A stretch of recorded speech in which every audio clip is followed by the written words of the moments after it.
Subscribe कीजिए Urdu for all को और बेल आइकन पर क्लिक करें लेटेस्ट वीडियोस के लिए।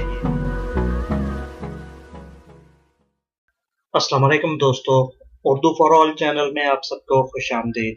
दोस्तों, खिलाफत हज़रत अबू बकर सिद्दीक़ रज़ी अल्लाह ताला अन्हु का वाक़या है। हज़रत उमर रज़ी अल्लाह ताला अन्हु रोज़ाना सुबह की नमाज हज़रत सिद्दीक़ अकबर रज़ी अल्लाह ताला अन्हु के पीछे पढ़ते। हज़रत अबू बकर नमाज के फौरी बाद कहीं रवाना हो जाते। हज़रत उमर रज़ी अल्लाह ताला अन्हु इस बात को अक्सर नोट करते। वो देख रहे थे कि अबू बकर रज़ी अल्लाह ताला अन्हु नमाज की अदायगी के लिए तो बाकायदगी से मस्जिद में आते हैं, मगर जो ही नमाज ख़त्म होती है वो चुपके से मदीना के मज़ाफ़ाती इलाकों में एक देहात की तरफ निकल जाते हैं। कई बार इरादा भी किया कि सबब पूछ लें, मगर ऐसा ना कर सके।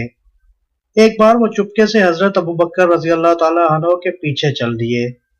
सैयदना अबू बकर रज़ी अल्लाह ताला अन्हु देहात में जाकर एक खेमे के अंदर चले गए। काफी देर के बाद जब वो बाहर निकलकर वापस मदीना की तरफ लौट गए तो हज़रत उमर रज़ी अल्लाह ताला अन्हु इस खेमे में दाखिल हुए। क्या देखते हैं कि खेमे में एक अंधी बुढ़िया दो छोटे बच्चों के साथ बैठी हुई है। हज़रत उमर रज़ी अल्लाह ताला अन्हु ने बुढ़िया से पूछा, ए अल्लाह की बंदी, तुम कौन हो? बुढ़िया ने जवाब दिया, मैं एक नाबीना और मुफलिस और नादार औरत हूँ। हमारे वालिदैन हमें इस हाल में छोड़कर फोत हो गए हैं कि मेरा इन और दो लड़कियों का अल्लाह के सिवा और कोई आसरा नहीं है। हज़रत उमर रज़ी अल्लाह ताला अन्हु ने फिर सवाल किया, ये शेख कौन है जो तुम्हारे घर में आता है? बूढ़ी औरत, जो कि हज़रत अबू बकर रज़ी अल्लाह ताला अन्हु की असलियत नहीं जानती थी, ने उसने जवाब दिया कि मैं इस शेख को तो नहीं जानती, मगर ये रोजाना हमारे घर में आकर झाड़ू देता है, हमारे लिए खाना बनाता है और हमारी बकरियों का दूध धोता है और यहाँ हमारे पास रखकर चला जाता है।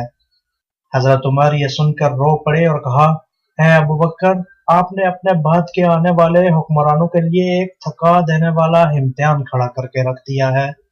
आपके बाद आने वाले खलीफा इस इम्तिहान में से कैसे कामयाब होंगे? अल्लाह की करोड़ों रहमतें हों जनाब सिद्दीक़ अकबर रज़ी अल्लाह ताला अन्हु पर। उम्मीद करता हूँ फ्रेंड्स आपको ये वीडियो ज़रूर पसंद आई होगी। अगर वीडियो अच्छी लगी है तो इसे ज़रूर लाइक और शेयर कीजिए। अल्लाह हाफिज़।